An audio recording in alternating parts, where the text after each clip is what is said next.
Welcome to 20th Century Geek.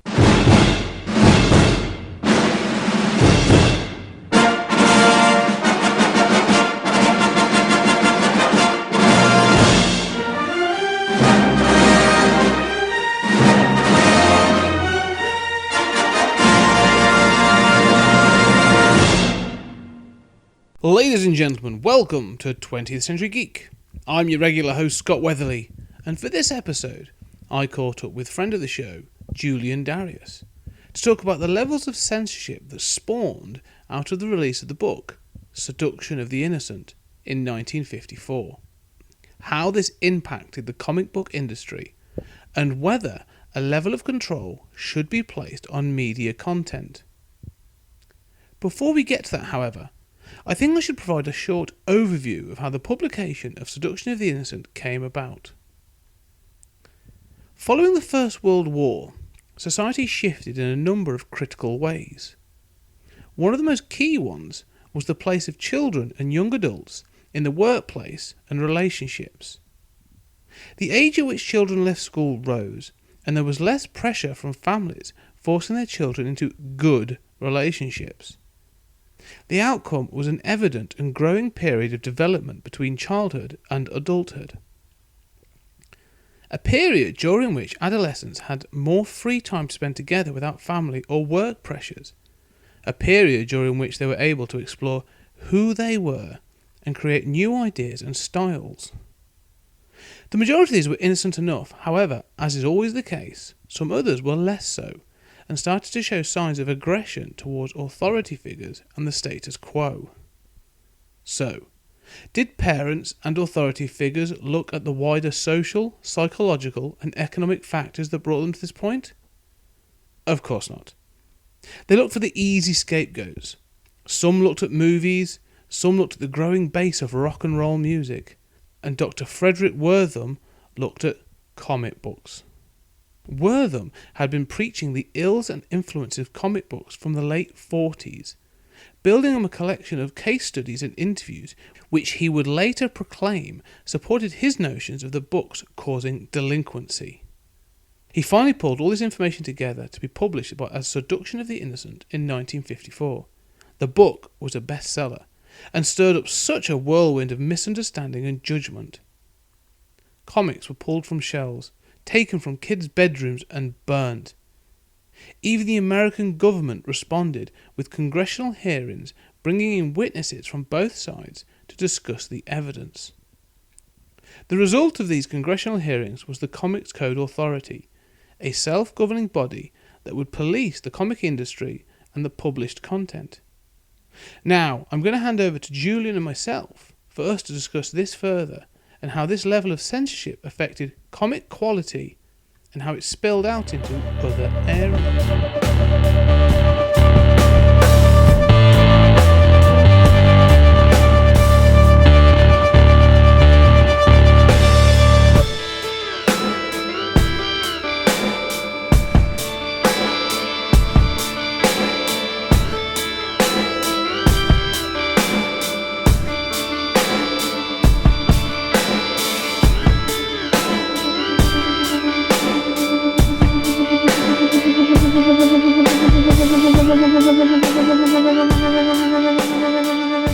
Julian, welcome back to 20th Century Geek.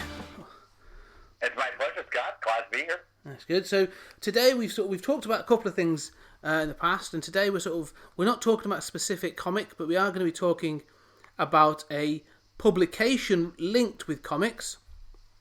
We are going to be discussing the 1954 publication Seduction of the Innocent, which really had a massive impact on the comic book industry at the time. Yeah, I agree with that. And, I think it's hard for people today to understand what it was like growing up in a time when comics were just thought to be for kids. And, even as a child of the 80s, who grew up reading, Watchmen and, in preparing for this, I actually had a lot of memories coming back of being a kid and hiding my comics from my parents because I was in the single digits, and I was reading, mature readers DC stuff, and I remember seeing, a blade go through somebody's hand and impale their hand, and I loved all that stuff as a kid. And that was maybe like the 1980s version of what was going on in the 50s with kids hiding their horror comics. Yeah, I mean that's the thing. I mean, sort of doing the bits and pieces of this, it's horror comics seems to be the crux of it. Horror or I didn't realise until reading into this that Frederick Wortham, or Dr. Frederick Wortham, who wrote this book, and it's based on his alleged research. He coined the term for all of them as crime comics, and he sort of used that to cover crime comics, horror comics, superhero comics. But the horror comics really seem to get the majority of the bashing when it comes to that sort of like the dark influence on or alleged dark influence on the children of the time. Well, I think, Wortham said that any comic was a crime comic if it featured crime. So crime was a legitimate genre at the time, and you had tons of titles like Crime Does Not Pay, and, comics that would feature, an anthology of, sort of gangster stories. And these gangsters would do terrible things. They'd murder women, they'd cut them up, and then at the end they'd get arrested by the cops, like on the last page. And, then a cop would kind of like look at readers and say, you see, crime does not pay. But, obviously the kids are enjoying the 8 previous pages of dismemberment. And Wortham said that any comic that featured crime was a crime comic. So that would obviously include superheroes, it would include horror, it would include all that other stuff. And I think the horror kind of gets a bad rap because there was this famous incident during the hearings in Congress on juvenile delinquency and its origins and the connection of comics with that, in which a cover of, I think it was Shock Soup and Stories by EC, was held up with a woman's severed head, and Bill Gaines, head of EC, was being questioned at the time and performed very poorly under pressure, in trying to justify how this severed head was a tasteful cover for kids. Yeah, I read some of the sort of response, and it sounds like he probably wasn't the best person to bring in on this, but it's an interesting one that say that this where this all came from as well. Like I say, it's the horror EC seems to be, like I say, the crux of it. It's the thing that sort of people remember quite a lot about it. But they're forgetting that they say there was a whole bunch of the crime comics as well. I find it most interesting of this idea of the juvenile delinquency, and this is obviously comes from this whole thing of who will think of the children kind of mentality, because there was clearly other issues going on. I mean, this is just post Second World War. Frederick Wortham was already sort of preaching the gospel against comics in as early as like 1947, 1948. And it feels like an odd time, especially as I don't really know. It's an interesting thing because, say, this is obviously a very American publication, the research based in America, but from a British perspective, to be blaming comics and things like this for juvenile delinquency in the late 40s seems odd, when a lot of these kids had survived the Blitz. They'd been ripped from their homes for evacuation. So it's a different. I don't really. What would be the difference between the British and the American cultural stance at that point? Well, I mean, we didn't really have a home front during World War II. I mean, there were, there were concerns about the Japanese sending hot air balloons with bombs over and subs off the coast and Nazi infiltrators and things like this. But our experience of World War II was sort of buy stamps, buy war bonds, and then just the able-bodied men being emptied out of the country. And, this was incredibly influential, like in the feminist movement.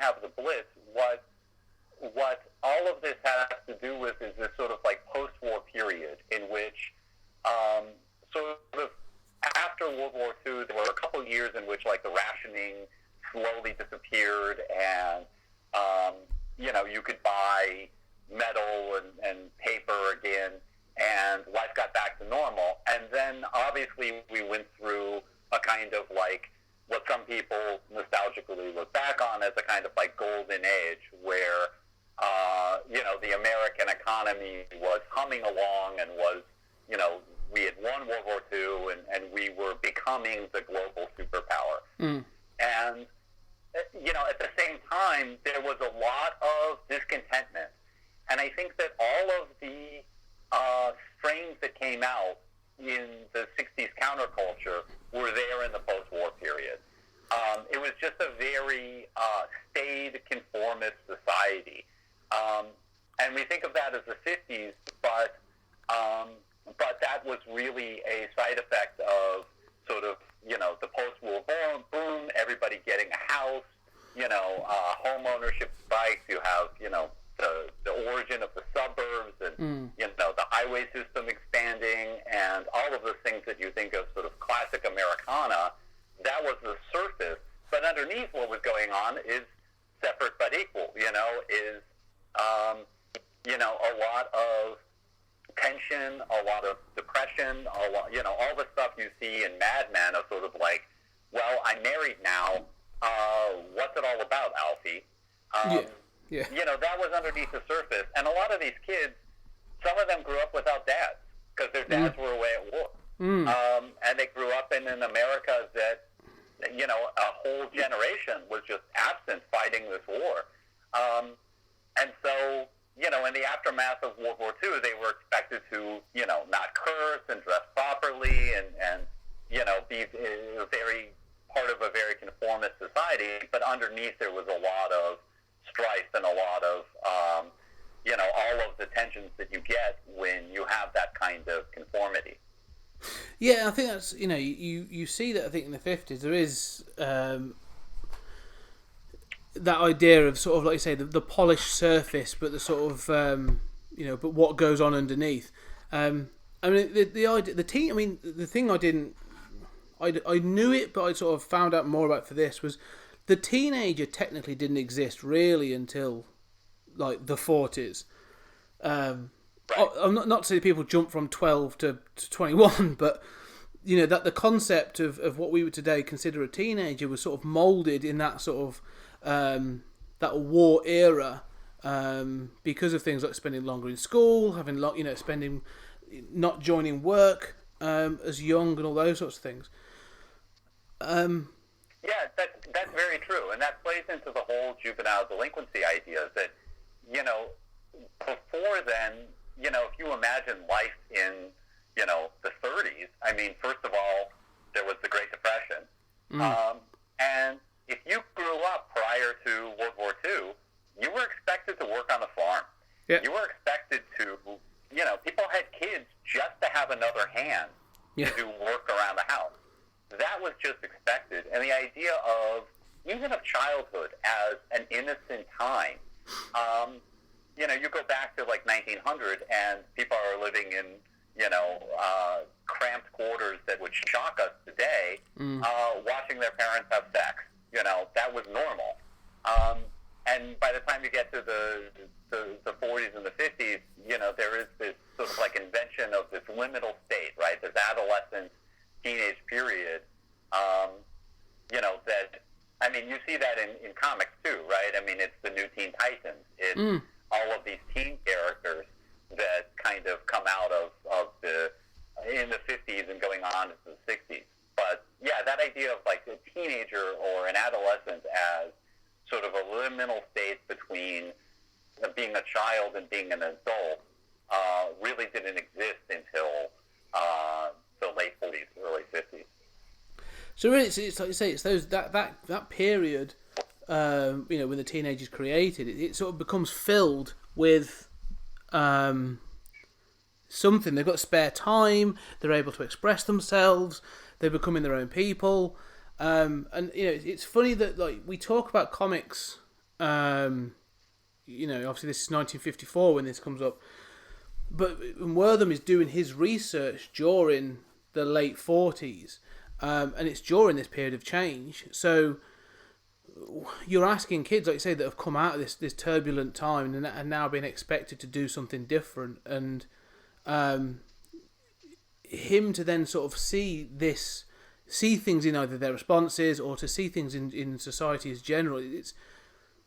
You can see how he was able to manipulate and misrepresent what he was seeing. I'm trying to think of the examples now. Is you hear the stories of kids read this comic and then they went off and they would race cars, or even younger than that, they'd go off and then they'd fight and they'd do all this other stuff. And you think, well, but is that just, like I say, was it an expression of them doing other things, and that loose tying of it from a pop culture item as a comic to an outcome, like gang culture, which is sort of you see played up in silly things like West Side Story or Grease, yeah. But it was growing at that time, the Greasers and that sort of thing.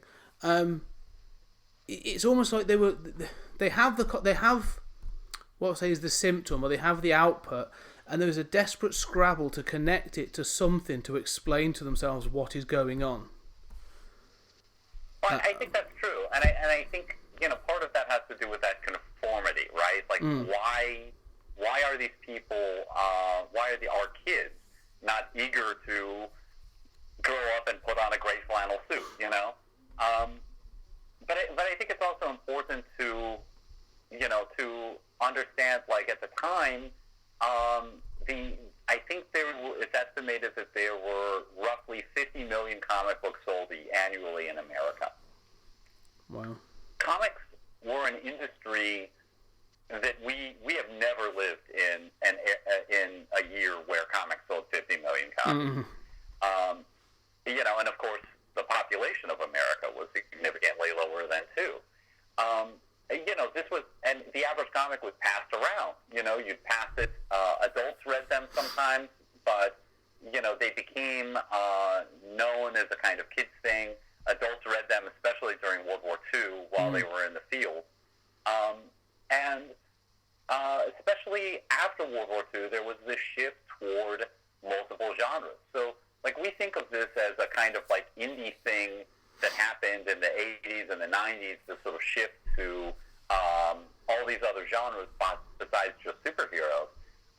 And we think of like the revolution of sci-fi comics as Image going on right now and things like that. All of that in terms of genre diversity was going on in the 40s. And really superheroes were not, they were still a sizable percentage, but they were not the majority of comics output by the end of the 40s. And so, but you also have to remember, like, these are small. I mean, these companies, obviously, when you're selling millions of copies, for a dime, you're making real money, especially in the 40s. But these are, by our standards, unprofessional artists whose work, some of it is very good, but most of it is terrible.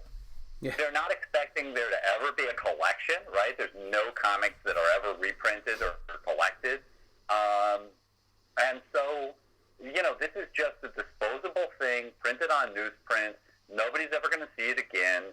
The artists and the writers are kind of ashamed to be working on it because it's not seen as a legitimate art, and it's a totally disposable medium that sells 50 million copies a year. Yeah. So this is totally different than any situation of comics that we've ever lived under. No, that's a really good point, actually. I mean, it seems they were so, for that period. I mean, they were still relatively new, really. I mean, comics really came about in the mid 30s in that format that we sort of relatively know today. So they'd only been around for like 20 years. So it was a real boom, I suppose. It's sort of like, they'd appeared, and you all of a sudden get this rush. And people all of a sudden jump on this new medium where you can like mix word and picture together to tell stories in this sort of sequential way. I suppose it's still new. So for it to be that prevalent and that sort of such a big selling point, such a huge part, and have so many companies as well, I suppose must have been a shock for someone. Especially for conservatives as well, people that have those conservative values and conservative beliefs, to then see the content of this thing that is so readily available and new and sort of thing. It must have been a real shock for them. Well, you can imagine a mother in 1947 discovering her son's hoard of comics. And there were a lot of female readers then, too, more than there were, in the 70s and 80s. But it's imagined. But, discovering your son's, treasure trove, and he's 8, and he's reading stuff with zombies and gangsters and severed heads and, cannibalism. Yeah. Yeah, I suppose it's that thing, isn't it? It's the censorships. I mean, there would have been less, I suppose. Despite the say there have been more rules and that desire for conformity, I suppose it was almost like an unchecked medium.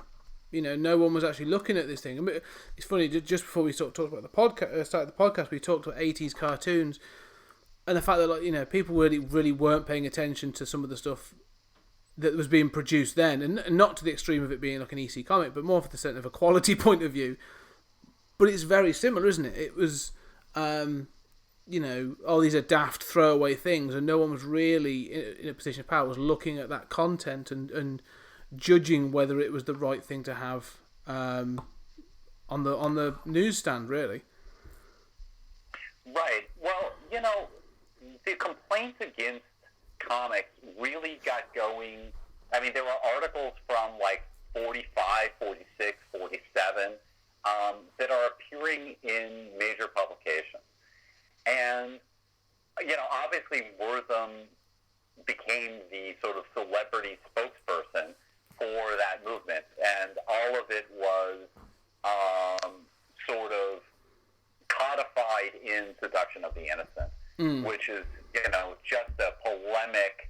It reproduces the most grisly panels. I mean, it takes anecdotes of kids who Wortham had worked with at the Lafarge Clinic and as a psychiatrist, and takes these anecdotes and couples them together into, the book on the topic. If you want to believe that this juvenile delinquency is all caused by these nasty comics that have polluted our kids' minds, here is the polemic for you.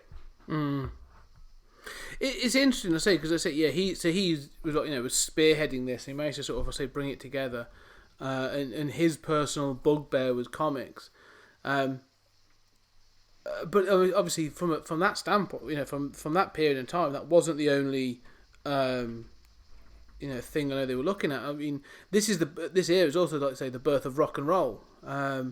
Elvis is just around the corner, but you've already got that sort of the seeds of what we would consider to be rock and roll, late 40s, early 50s.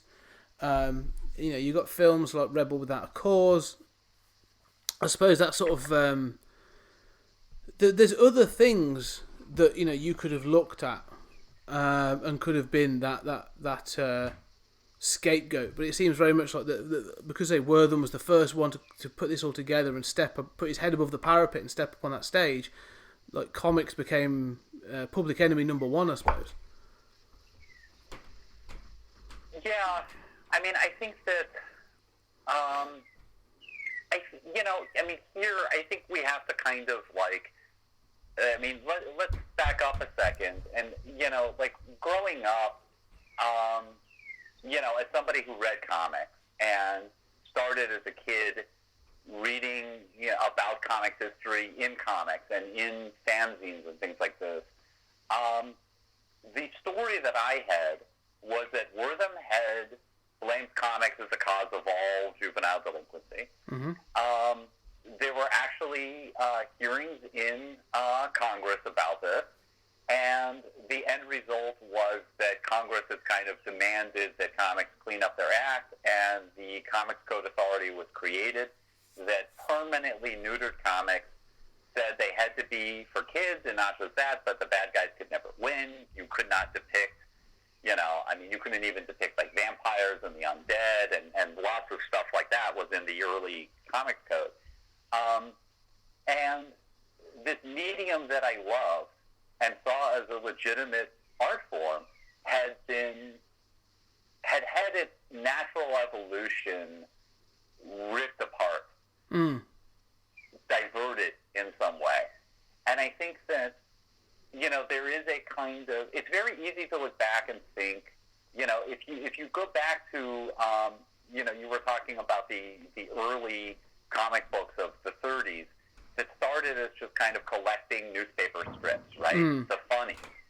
And, and then by, 46, 47, you're getting this explosion of genres. You're getting romance comics. You're getting crime comics. And yeah, most of them are bad. Most of them are pulpy. But comics are selling 50 million copies. And whenever one genre starts dying, another one comes up and starts selling like crazy. And they had much more adult content. This is really the first time that and this has to do with the juvenile delinquency claims, that kids could purchase their own entertainment. Yeah. So they were making these choices for themselves. They weren't just reading, Little House on the Prairie or something. They went to the newsstand and could buy these themselves and trade them with their friends. And so I think that it's very easy to look back on that and especially see the quality of DC Comics, and which was a standout and which was not representative of the whole, and say, if this history hadn't been derailed, comics could have evolved in the 50s and in the 60s into an adult art form, or at least into a serious form of art in a way that we wouldn't have lost a good 20 years. Well, I'll tell you what then. So that was one of the questions that sort of was in my head. Like, what would have been different? But I think we talked before about, or I mentioned before about the difference between that sort of the British cultural position in that late 40s compared to the American. I also think if you look at the European model, that this is still an area coming out of the war, and they took comics in a very in a different direction, and we've talked about this in the past, where we talked about meta barons, and there's so many other examples of sort of like European comics that come out of that the 60s, I suppose, in particular, and beyond, that could that have really been the future that you could have seen in America? I don't know that I really believe this narrative that I had growing up and that I read about comics growing up anymore. I don't know that I'd like to believe it. Certainly in a better world, that's what would have happened. But, you and I grew up in America and a Britain that were vastly more conservative places than they are today. And the America and the Britain of a generation before that was even more vastly conservative and repressive. And it's hard for me, like in America, what we had in the 60s was we had the comic shows and comics with an X, right? The undergrounds and head shops and, Crumb and all this stuff. But we didn't get the stuff that Britain got. We never got, the Hugo Pratt and,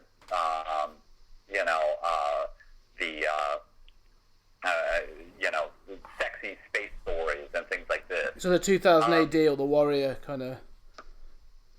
Right. Well, 2000 AD was revolutionary at the time, right?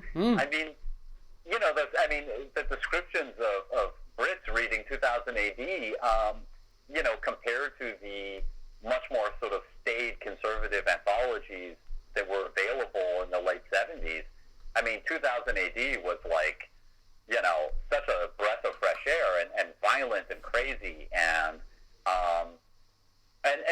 yeah, it still had a kind of like pulpy disposability, but was just seemed radical, right? Yeah, definitely. I mean, it's interesting that sort of in Britain in particular, you'd had Dan Dare, who was very much a sort of a standard sci-fi hero, in that mould of sort of Buck Rogers or Flash Gordon, so 2000 AD sort of took a lot of, especially for a country that was very much used to things like the Beano, the Dandy. There were other anthologies, and actually, I know that like Pat Mills had started doing some comics that were canned very, very quickly because they were deemed too violent, and they were the crime comics, and so they transferred them all into a sci-fi environment and got away with it. They were like, instead of the blood being red, it's now green, and nobody cares. Right. So it is. I suppose it's all about context in that point of view. But yeah, you're right. Like you say, even as a kid, I remember that I was initially brought up on like the Beano and the Dandy, and that's how I saw comics was very, very safe. And it wasn't until later on that you do see these other things and you go, oh my god, this is crazy. So I suppose I can understand. Yeah, and it's just hard. Oh, go on. Go ahead.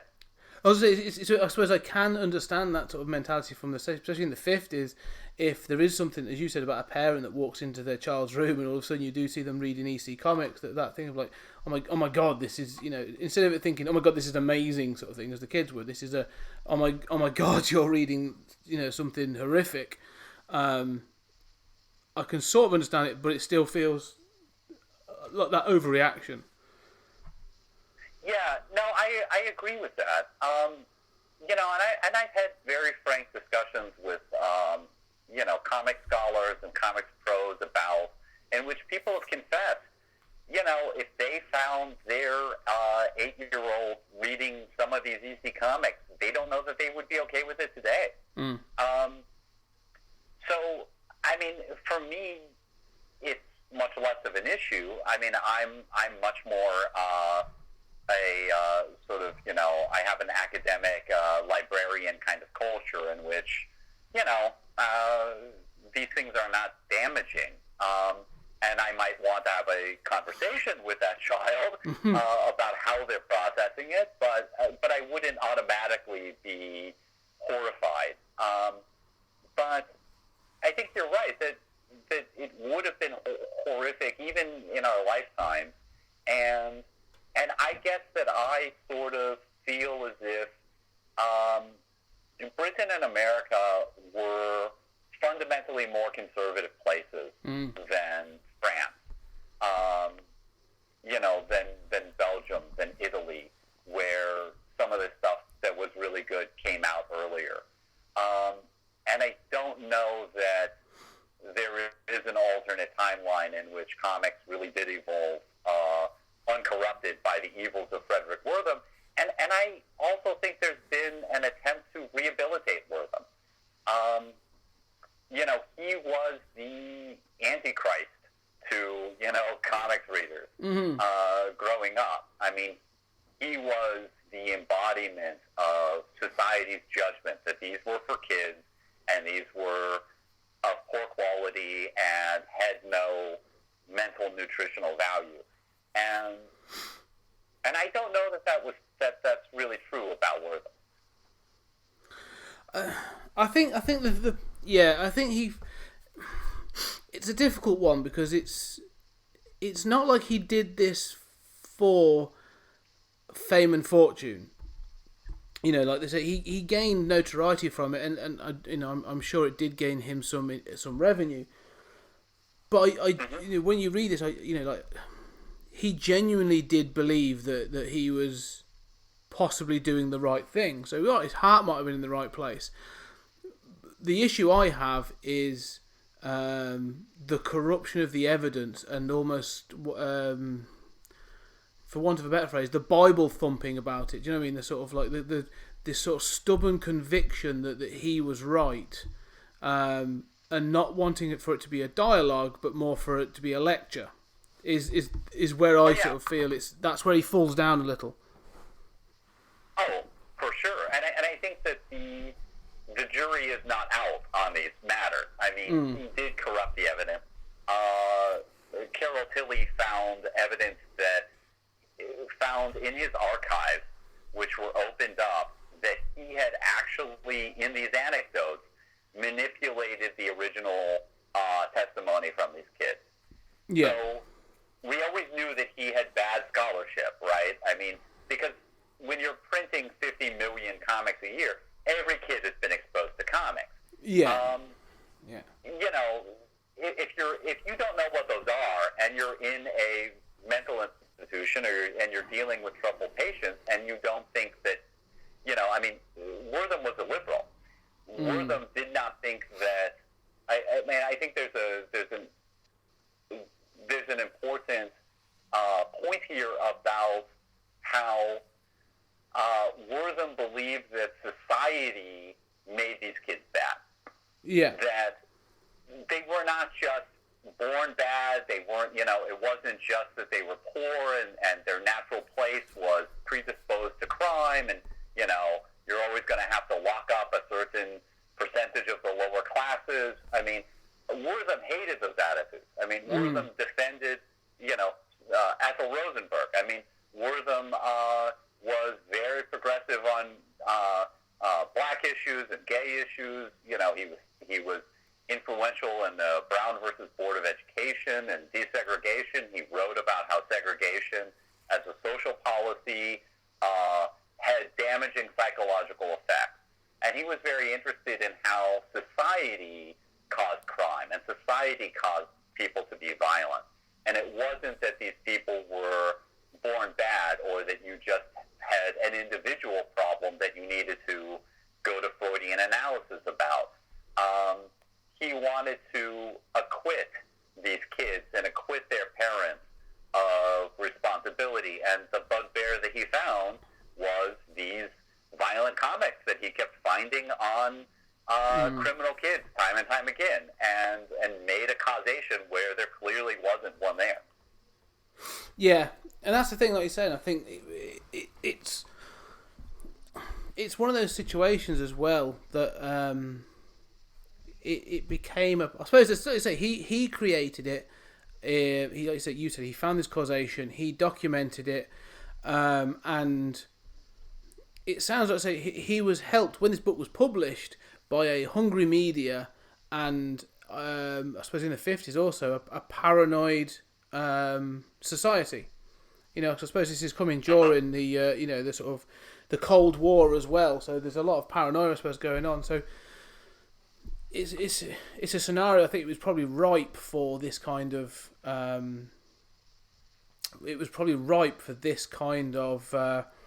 scapegoating and you know, looking for something to blame. And I didn't realise how sort of a liberal he was actually.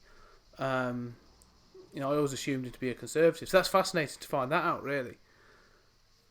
Well, you know, at Secbart we did a diagram. We did a movie called Diagram for Delinquents that was directed by Robert A. Emmons Jr. And you know, he really dove hard into this and really tried to present a view that was sympathetic to where Wortham was coming from, while still obviously factually accurate about the fact that he manipulated evidence. And he kind of, you know, like Seduction of the Innocent wasn't a scientific psychological text, right? I mean, it was playing to the Ladies' Home Journal crowd, you know? I mean, it was a popular book. And it wasn't good research. It wasn't good science. I mean, he used his credential in a way that is more reminiscent today of like a Dr. Oz, Yes. you know, of people who it's like, well, I've got that doctor before my name, but what I'm talking about is just nonsense. It's just popular, you know, nonsense designed to make my name or get on Fox News or whatever. And he's kind of an early example of that. And I don't know that, I mean, I think he really did believe what he was saying, and he wanted to ban all comics, by the way. I mean, he wanted to prohibit their sale to children, which in an odd way might have been a better outcome than what we got in this self-censoring code, because then maybe comics would have actually tried to be written and illustrated for adolescents and for adults. And instead what we got was their permanent neutering as a kind of child medium.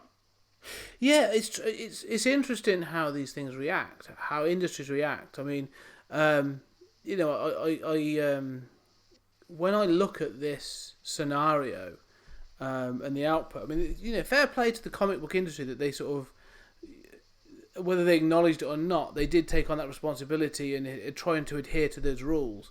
And you do get some terrible, terrible comics in the preceding years. And a lot of, say it's not until, let's say, the 70s where you sort of start to see a little bit of the light of things being clawed back. But I do think of these other sort of who will think of the children kind of scares.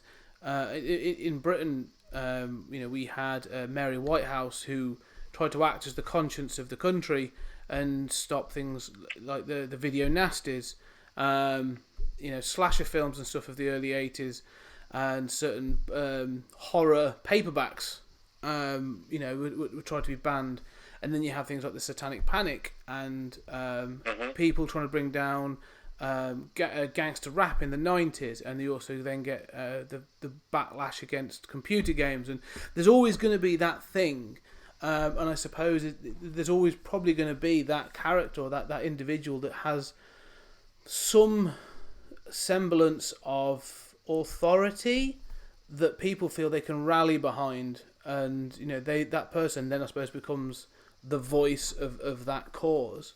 I suppose in this case, say Dr. Wortham, obviously was a doctor, but it was used as a rallying call and as a sort of a legitimizing of his work, much I suppose others would do later down the line.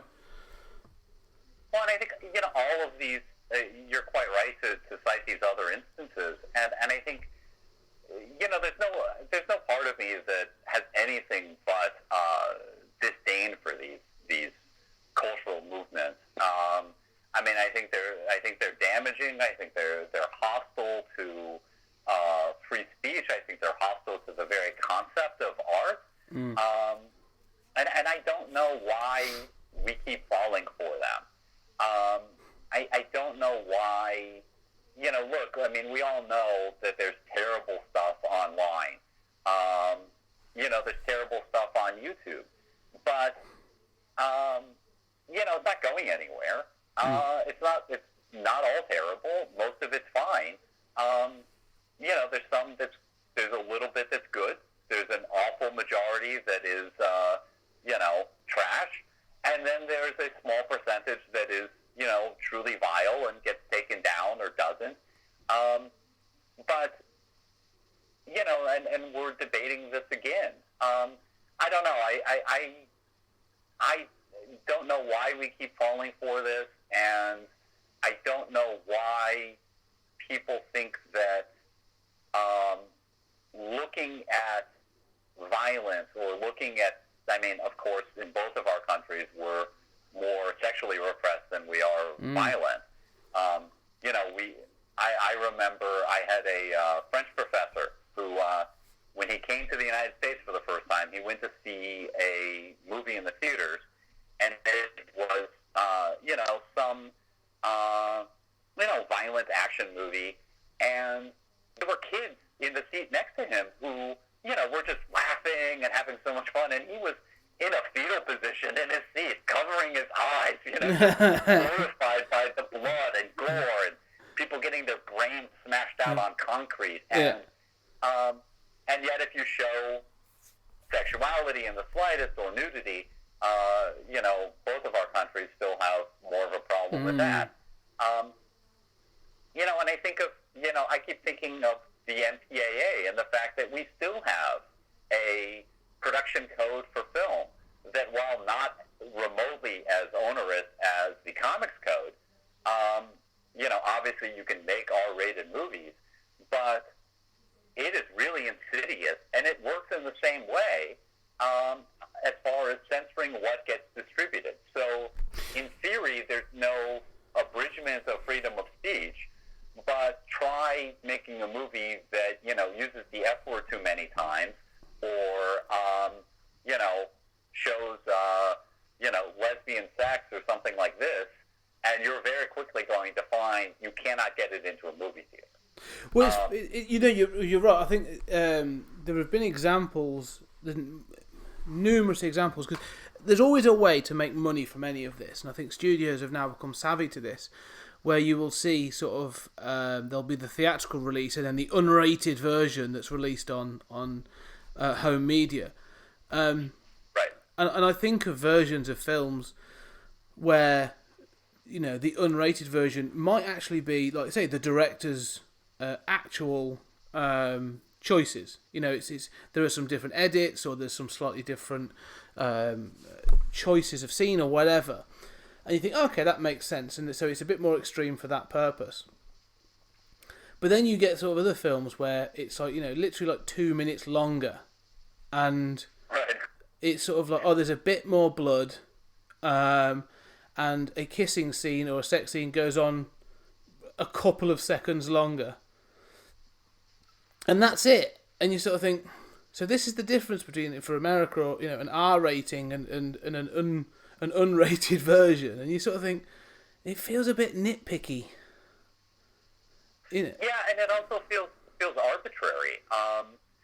It's been pretty well documented that, that homosexual contact is discriminated against by the MPA. That gets you unrated or to the R immediately. And then again, like the violence versus sexuality or a curse word. I mean, and all of this seems shocking to me, because there's no 10-year-old who hasn't heard the most vile curse words imaginable. In this day and age. What do you think you're protecting them from? I mean, they have the internet. This seems just a relic of a bygone era, but we still do this. And so I think, in terms of Wortham and in terms of the comics code,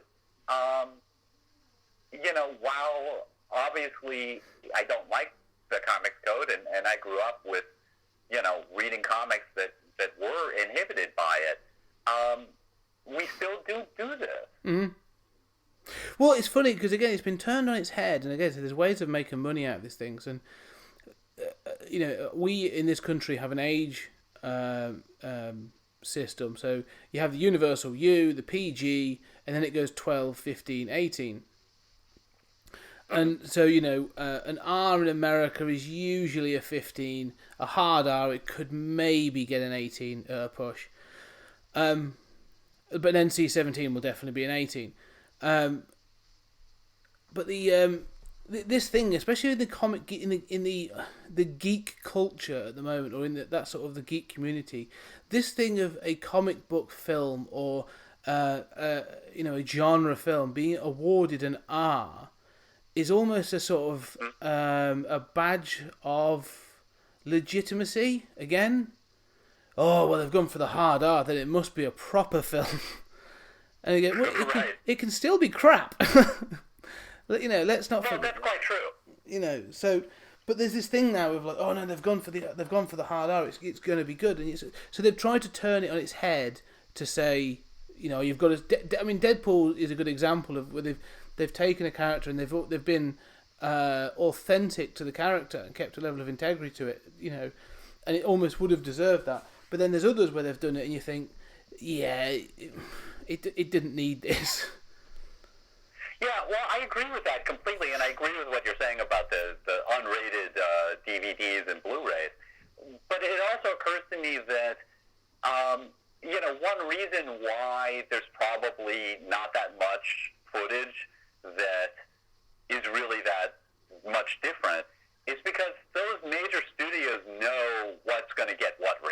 Yeah. And,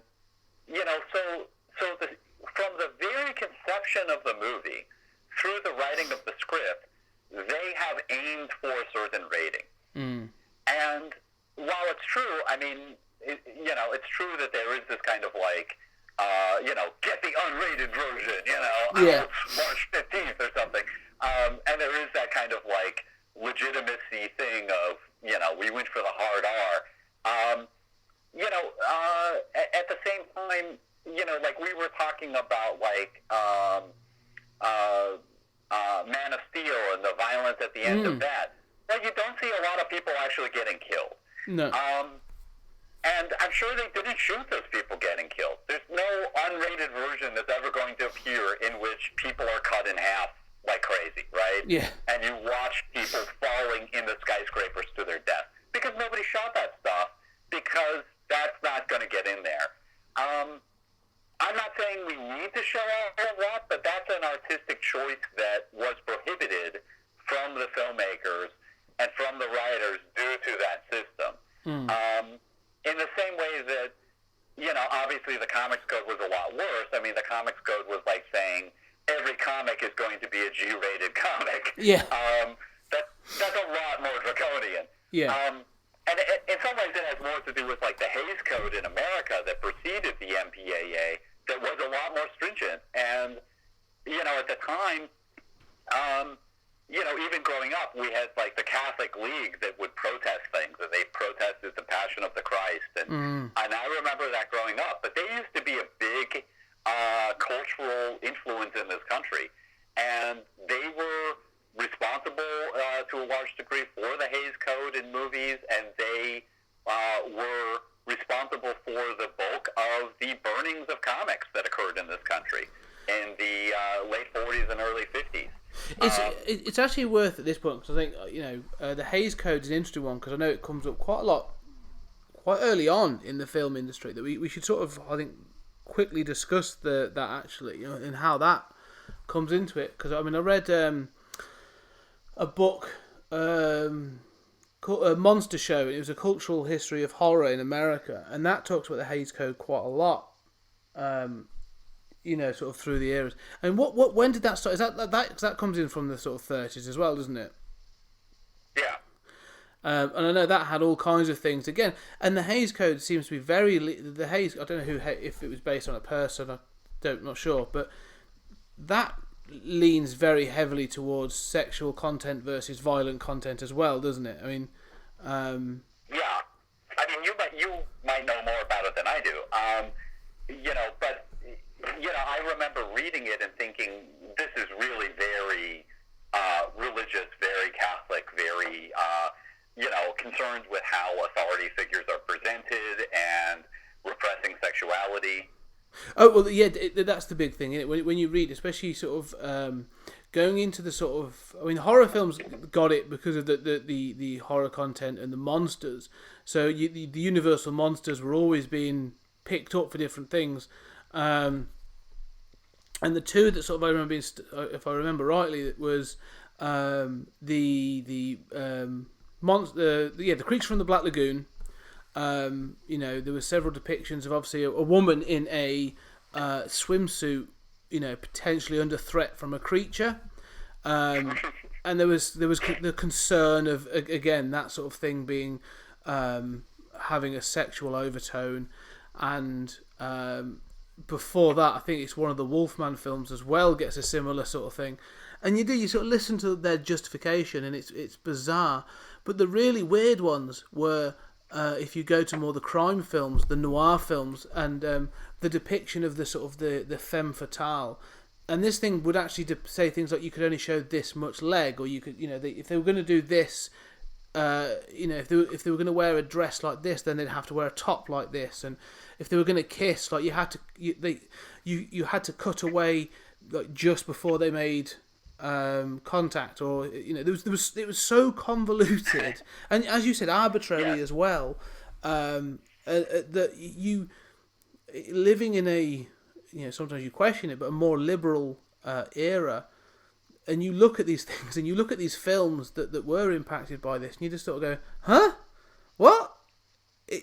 it's a baffling. It baffles me. But again, this was a new medium, and I think people were concerned and in that conservative nature, they weren't sure how this was going to grow in the long term. Right, and I think that, it was also a more conservative era generally. And I think that, when you imagine early motion pictures and you think of the fear of the power of images and of moving images, it's one thing for people to read Lady Chatterley's Lover or something. It's another thing, it seems more scary for them to see some of these things. Yeah. And I think that the comics code is like that too. I mean, it seems, you can linger on the page of, the image of the decapitation, right? Yes. Whereas, classic literature, you read Homer and it's filled with horrendous levels of violence, but, and sexuality, but, that's good literature, right? It's just lines on the page. There's something about the visuals that scared us. I think you're right. I think it's that thing, isn't it, about it takes away any level of interpretation because it becomes, subtext becomes text, basically. Anything that can be insinuated or implied in literature becomes pretty explicit in this. And as you said, because the storytelling wasn't subtle in those early comics, so I suppose it is pretty explicit in a storytelling context. Yeah, I think you make an excellent point about, sort of subtext becoming text. And I think, it's one thing for a kid to read that people kiss or, and implies that they have sex. It's another thing to see it, right? Yeah.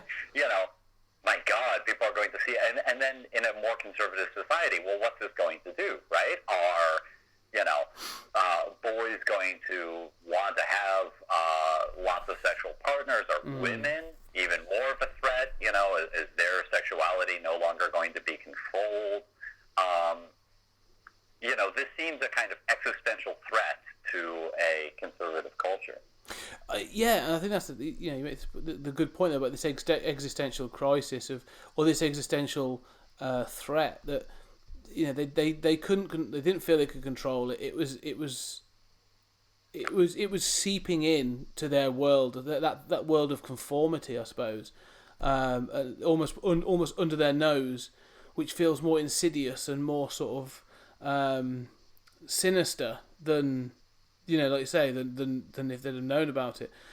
But I think the point you make this point about the comics being neutered after, and you look at the 60s comics, and you're right, the horror comics and the crime comics pretty much disappear overnight, and you're replaced with a Batman who wears a rainbow suit, fights aliens, and a Superman who fires at a mini version of Superman from his hand.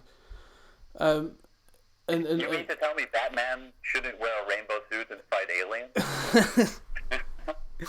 It depends what day of the week it is, but as you say, sort of like it's interesting to see that the way that they still try to, like the I would say the big two, because the second one, Marvel didn't really come out until later, but for that period, sort of the late 50s into the 60s, sort of comics tried to adapt, as they always do.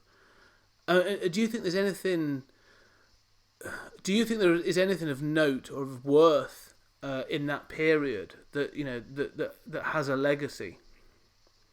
Oh, sure. I think that I'm actually not a tremendous fan of early Marvel, but I rather like Showcase and the Carmine Infantino Flash and John Bloom Green Lantern, and I rather like that stuff, and I think there's a kind of charm to even the sort of silly Superman and Batman stories of the period and the Justice League, and it's all sort of silly 50s superhero stuff, but I don't think it's worthless. I think that anytime you impose these codes, there are creative solutions. And, I think that sometimes people say, like, art is about limitation. And so it's good to limit artists because they come up with these creative limitations. And you were talking about cinema and how, the stereotype of like a man and woman kiss and you pan up to the ceiling or out the window and what's happening. Yeah. I mean, there are a lot of creative solutions. I mean, that's a stereotype because of censorship. And there are a lot of creative solutions and creative storytelling solutions that happen anytime you censor something. So, I don't think that while comics were neutered, I don't think that they died. I don't think that there's anything... I don't think that's the same thing as saying that all comics from that period are worthless. I just think that, we were talking about like 80s animation, and both of us are nostalgic, love of 80s animation. I want, silly 80s animation for kids to coexist alongside, Akira and Robotech and stuff for adults. Yeah. And, Miyazaki and everything else. I want the freedom for people to make any kind of comic they want or any kind of movie they want. And I think when you say it can only be this, that's the problem. Are there comics from that period that you like or find value in? It's weird. I do, as you said, they have a charm. I do kind of like the Batman ones in particular, because they are so off the wall. I mean, they make the 60s Batman series look tame, in comparison in some cases. Some of them are just, let's say, it introduces ideas like Batmite. I love Batmite. Yeah, I think Batmite's fantastic. It's a great idea that's developed over time. And I think, like you say, there were limitations. And a character like Batman in particular, that starts as a sort of like a dark urban vigilante with relatively, quite dark stories, to then become this sort of day-glow, daylight hero. It's a literal changing of night to day. Right. Is fascinating, and like you said, some of it is terrible, some of it is unreadable today, but there are still some great bits in it. And I think around this era you do get the introduction of other characters, and it is through necessity, because they couldn't do a continuation of the Joker stories that they used to be. So they are. There is definite stuff of worth there. I'm just curious as sometimes what other people think, because it is one of those eras that you do go, well, some of it is utter. I will admit, some of it is utter trash, and it's clear that it was pumped out quickly and with little thought. But there are other bits where someone has really let their imagination run free in an almost childish way, and it pays off. Well, I like, Batgirl sort of comes out of that era. And I grew up reading a lot of the stories because they were available to me. And, I remember, I had a library that had some of these, like, 50 Superman stuff in black and white in some, reprint or something. And, this was the 1980s, and, I couldn't get graphic novels. But I must have read everything they had that was comics. I love the Fortress of Solitude with the giant key. Yes. And I love the 50 Supergirl. I mean, I love the sort of, blend of 50s prim and proper with the Supergirl story. It's kind of oddly charming to me. Not that I think that's the only way it has to be done. But I love Crypto. My God, the Legion of Super Pets. I mean, it's the most. That's exactly what you're talking about, of sort charming and so amazing. Batman had a bat dog, right? I mean, Yes. Yeah. Wonderful. And I love the fact that you say that with this is the idea. Like, it seems daft, but they've persisted. I mean, Bat Dog, it is I forget what. Of course, I can't remember what the dog's actually called, but the fact that they give the dog a cowl, like as if the dog needs a secret identity. It's brilliant. But it is. There's a childlike wonder, but also an explosion of these sci-fi concepts that they're able to explore. And like I say, they do go to other planets, and they do have these daft ideas, and some of it they do have to sort of like, they have to retcon out pretty quickly. So, that one was a dream, or Batman was actually trapped in a dream machine, or he was trapped in a hypnotic machine or something, so that the story doesn't matter, but it was a great little adventure. Kind of thing. Well, and I love, the version of Lois Lane who's, like, obsessed with, I mean, it's obviously sort of sexist in the 50s, but sort of obsessed with, like, I'm going to reveal that he's really Clark Kent, that she's not interested in being a reporter at all, has no professional interest except her obsession with that secret I know Superman's hiding, No, I think all of this is quite charming.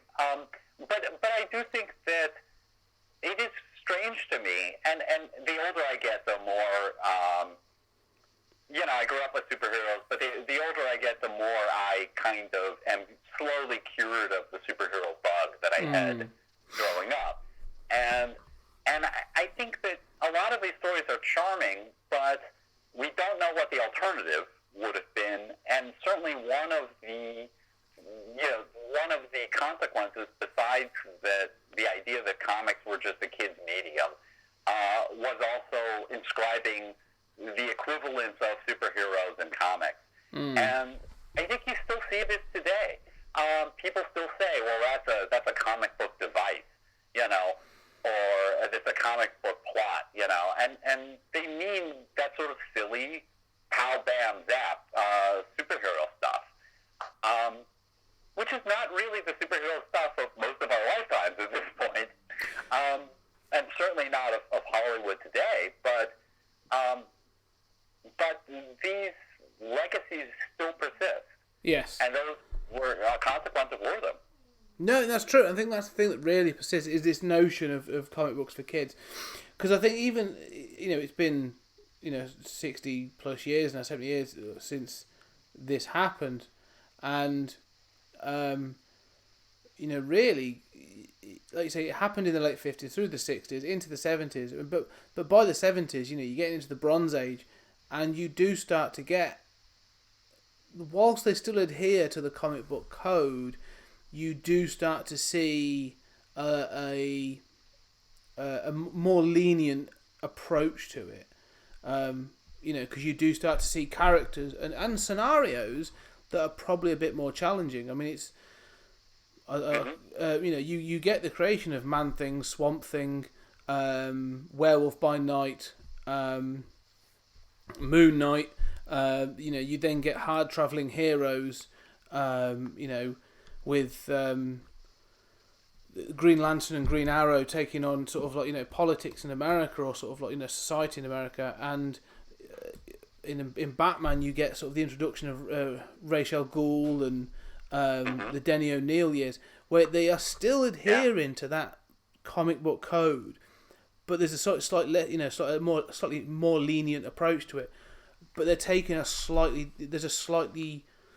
to say adult is probably is doing it a disservice, but there's a more sophisticated thought process going into what they can actually do with the comics again.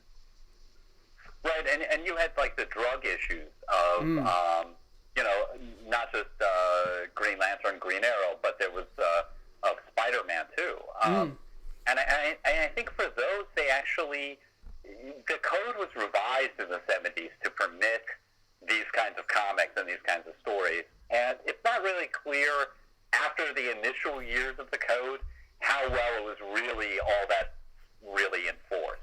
Yeah. If you were with DC and Marvel, I mean, you're paying your dues to, the Comics Code. They're not going to really come down on you too hard. Yeah. And ultimately, I mean, I think those issues of Spider-Man were solicited, were on newsstands without the code seal, and nothing happened. Nobody went crazy. The newsstand probably didn't even remember what that code was anymore. And at that point, it was clear the code really had no teeth. But strangely, it still persisted until the early 2000s. Yeah. It's very bizarre as this kind of like relic. But even then, I mean, I was a child of, the stories that I loved in comics were predominantly influenced by that 70s generation that tried to make comics a little more adult, a little smarter. And then the next generation, or 10 years later, they come in and they're doing Dark Knight and Watchmen and all of this. And you had Epic Comics at Marvel, and I mean, all that stuff was what I loved. Yeah. But it was still superhero stuff, and it was still trying to make those 50 stories more adult, right? I mean, Yes. all those tropes that were really set in the 50s, right? Let's get rid of Bat-Dog. We're going to make Superman, emo. Yeah. They're reacting against something that was itself an artificial consequence of the Comics Code. It is, yeah. I suppose it's something that I suppose they did place on themselves, and they sort of, I'd forgotten. I probably still have issues in my collection that I've purchased first hand, that will have the comic book code stamp on, somewhere. Yeah. So yeah, to forget that sort of it took on for that long. I mean, you mentioned obviously about the different generations and taking on those stories, and I say, but those stories still persisting, and you can see how they've influenced people, though, like you say, up to today, because people are still going back, and it's influenced. And Alan Moore obviously written Whatever Happened to the Man of Tomorrow as a sort of a closer for that for Silver Age Superman, and sort of again like taking on some of the huge key for the Fortress of Solitude and some of those sillier ideas, but Which is awesome. yes, it is. I do like that. I do love that story. But like you say, they do persist, and they do come across. I mean, for all intents and purposes, when you take a lot of superheroes at their core, they are a little bit silly, and you sort of have to accept that. And then, so you can make them as adult and sophisticated, and that does not mean that they aren't great storytelling devices, or they can't be utilised to tell fantastically sophisticated and emotional stories. But the concept of a boy bitten by a radioactive spider and then wears a skin-tight suit and doesn't tell anyone about it is still a little bit silly. Oh, yeah. And so I suppose that's sort of, like I say, the hangover of all this is, especially for superheroes, as a comic book fan, you sort of have to acknowledge all eras of this and go, yeah, okay, it is what it is, but actually, even during that period, you get the sort of the Ditko and Stan Lee work that's actually really good, or the John Romita art and all this other amazing bits and pieces, and but you still get the silly stuff, but then, like you say, that has then spawned other great things, that you can look at and go, actually, this is a great story and stands up to the test of time. I think that's true. At the same time, I find myself, I grew up on these same stories, but I find myself thinking, what would John Romita have done if he had to work as superheroes? What would some of these artists who, we love their line work, we wouldn't want them to never have done a superhero story. At the same time, can you you imagine having the skill of a Gil Kane and, you know, your entire life is just producing schlock, you know, and superhero schlock, and having to cram out an issue a month of this. You know, and not all of it is schlock, and, you know, you and I have both nostalgia for it, but also love for it for its own sake. But then I think about, like, you know, the Marvel movies and how much, I mean, they're a lot closer to me to 1950s superhero stories than they are to Watchmen. You know, they're all sort of very bright and glitzy, and yeah, the villain kills a few people, but it's all the same sort of, like, character arc to becoming the good hero who doesn't kill, and you know, they're in a universe in which, you know, aliens can invade, and there's also magic, and it's all kind of thrown together with no understanding about how a genre works, right? You know, that you probably don't want, like, aliens and Harry Potter to be in the same universe, you know? Yeah. But that doesn't matter, because that didn't really matter in 50s and 60s superhero comics. So we're still kind of repeating things that the things that irritate me are products of the comics code and are products of this era that we're talking about. And they irritated me as a young adult too. You know, you look at, like, you know, Japanese anime, and there are plenty of animes where the hero isn't really so clearly a hero. They might have superpowers, but, you know, yeah, they kill people and they do some bad stuff and they make some bad calls and have to live with it in a way that we wouldn't even permit most of our superheroes, at least on screen, because they gotta, you know, have a shot at making $1 billion to be. And part of that wanting to make $1 billion is, you know, get that PG, maybe PG-13 rating. You know, I don't know. No, I agree. I think that's the thing. It's sort of, I mean, you know, if you ever say, you know, Henry Cavill did a great job, but for me, you know, everyone talks about Christopher Reeve's Superman, sort of Superman the movie and Superman 2, you know, either cut. You know, you can't tell me that's not Silver Age Superman.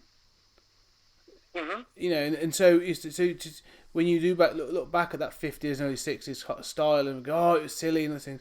Yeah, but the personification of that, the Christopher Reeve Superman, is, you know, is perfect. It's exactly what you want it to be. It's a brightly coloured superhero, and then say you wind that forward, and those, like you say, those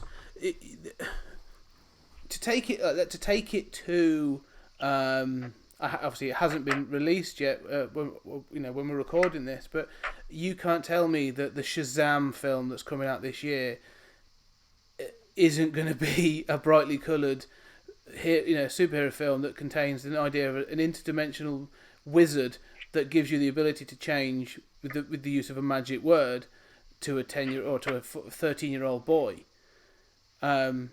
You know, we've talked about this both with Miracle Man and with others as well. We talk about that sort of the superhero wish fulfillment.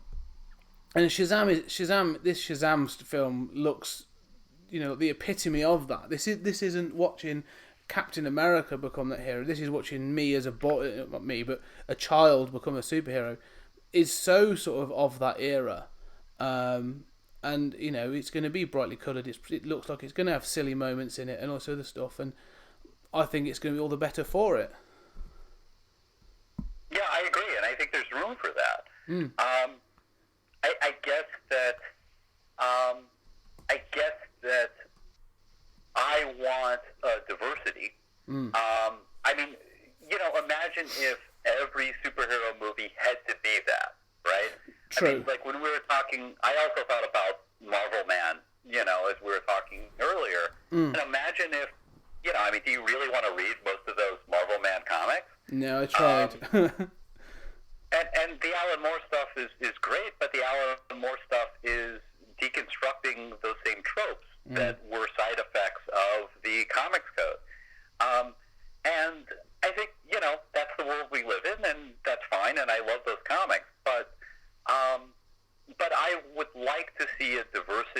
of approach, and I'd like to see a diversity of genre. And it amazes me to think that when I look at comics being produced today, how, DC and Marvel are still 100% superheroes. There's a little bit at Vertigo, but not much, and it doesn't have the teeth that it had before. Obviously Dark Horse and Image are, and other companies, Boom, they're not predominantly superheroes. But, I'd like to see more of a diversity of genre and more of a diversity of approach, even within that genre. And you can have a Shazam film and have a, Watchmen film, or, something that where the protagonist isn't a hero or struggles with this, or where you have an all-powerful Superman figure who, maybe screws the planet up. And I think both those films can exist simultaneously. You can do I want a Batman who pals around with Batmite and dresses as rainbow outfits, and I want my Dark Knight too. And I think you can do both.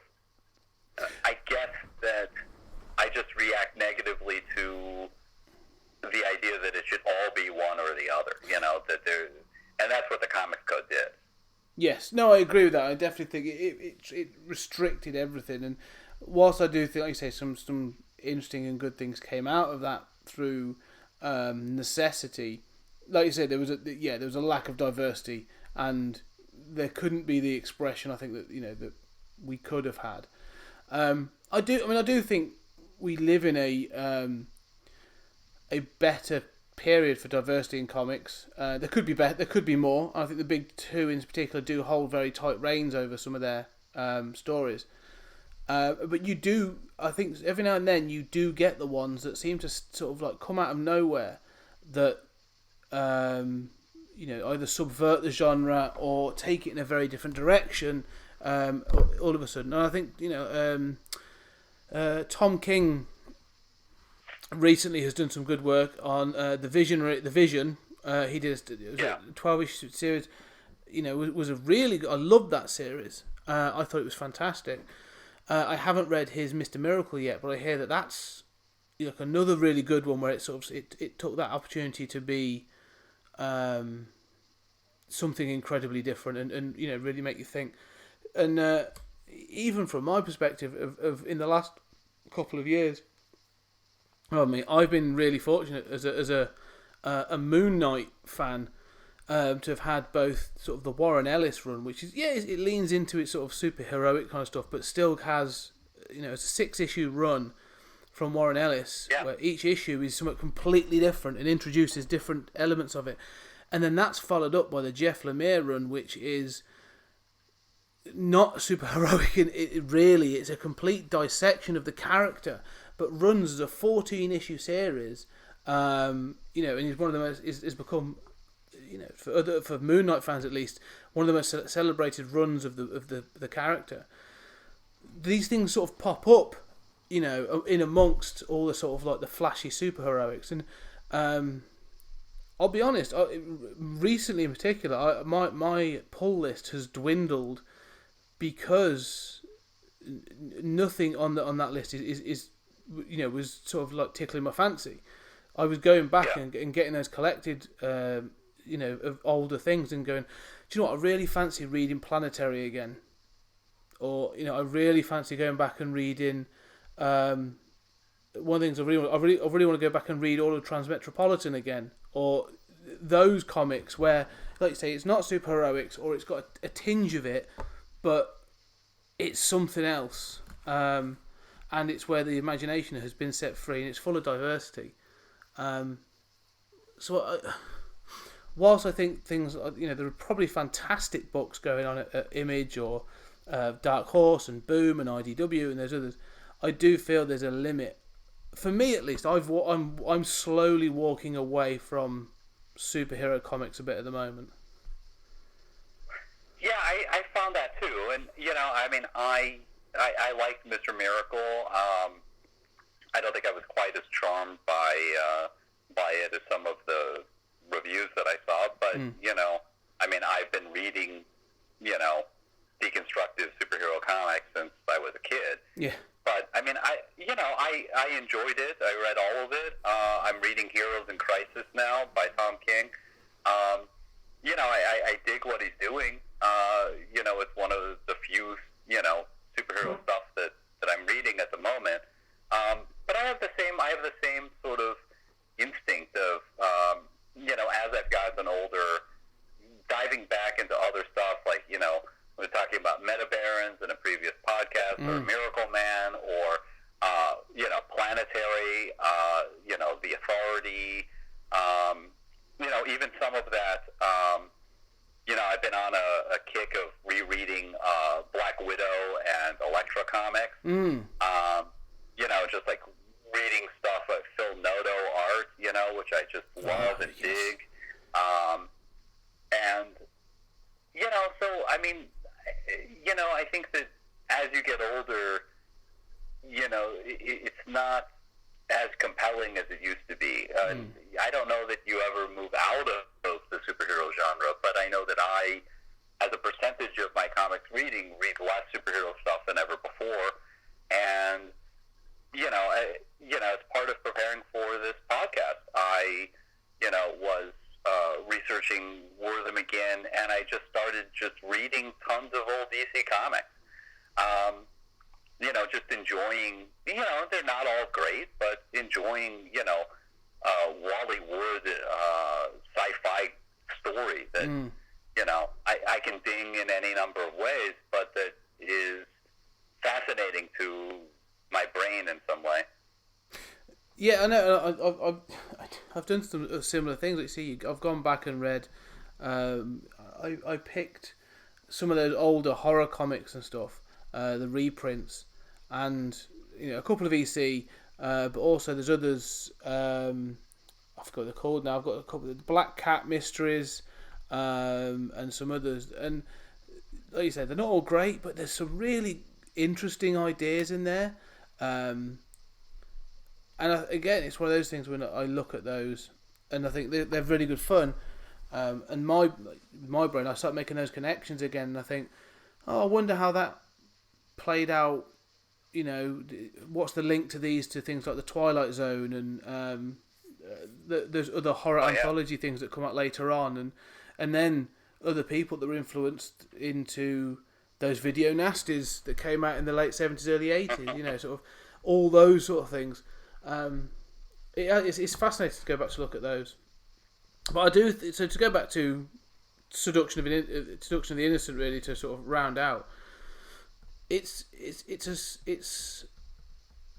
a milestone in comic book history that I think has been looked at from different angles, and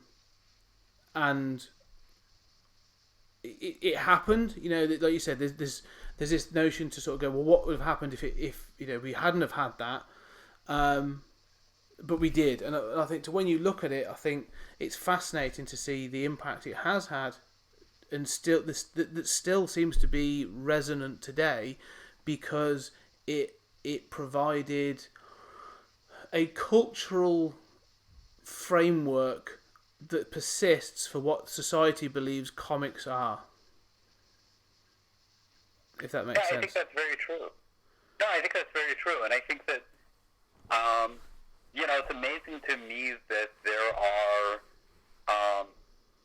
people who read comics today who I think are fortunate that they didn't grow up under the comics code, and maybe they've come into comics and they've enjoyed Scott Pilgrim and some Marvel movies, and they have always known comics as a place that has more creative freedom and it's maybe a little stereotyped, but they didn't grow up under the burden that you and I did.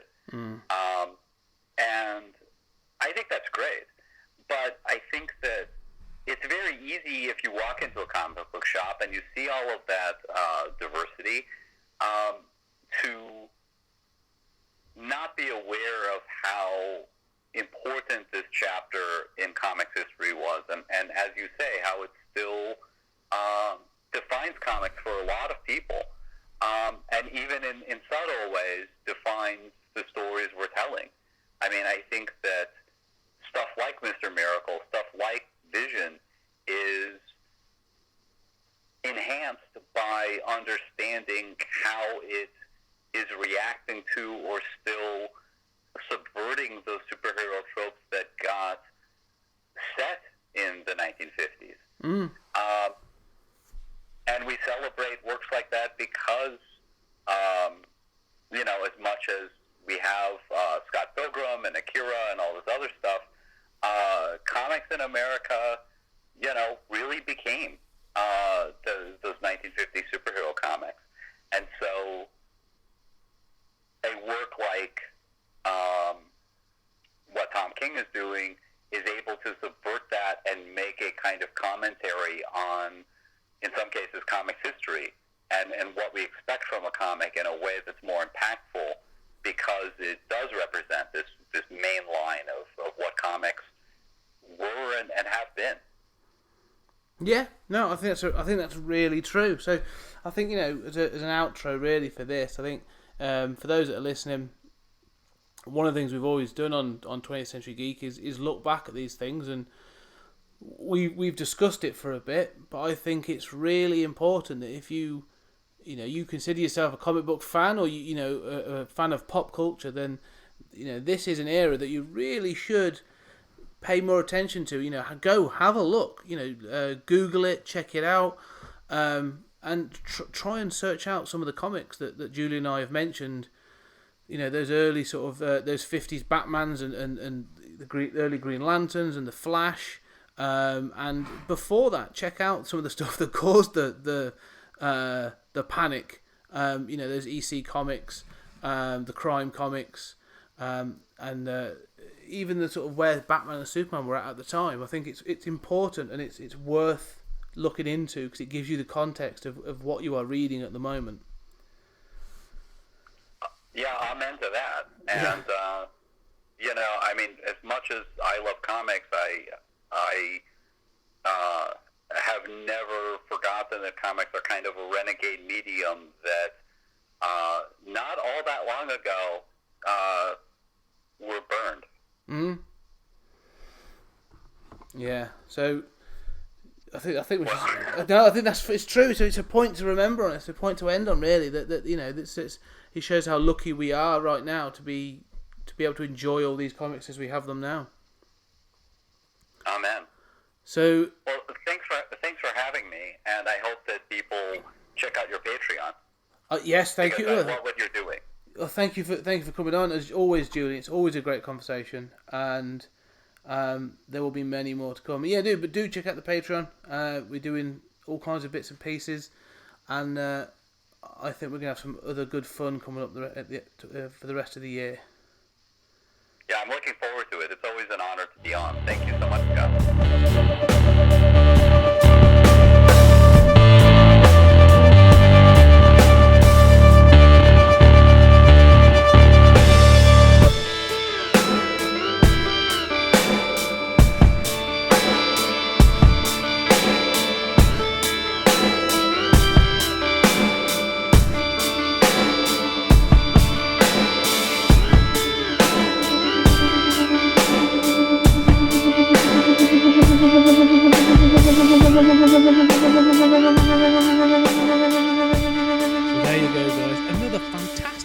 With Julian.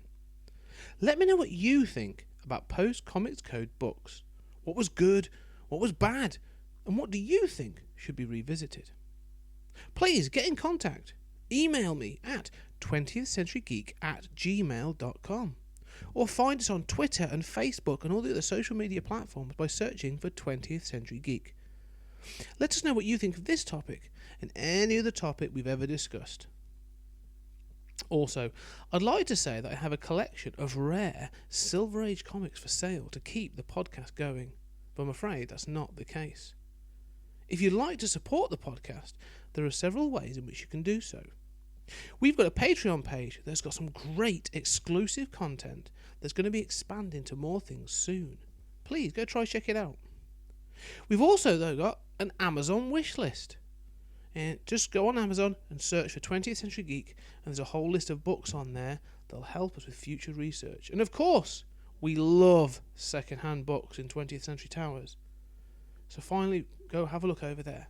And of course, please leave a review of the show on iTunes or whatever podcast catcher platform you are listening to us on. These reviews are fantastic. I really appreciate them, and this raises the profile of the show and lets more people find us. Okay, guys, as always, thank you for listening, and I'll see you again soon.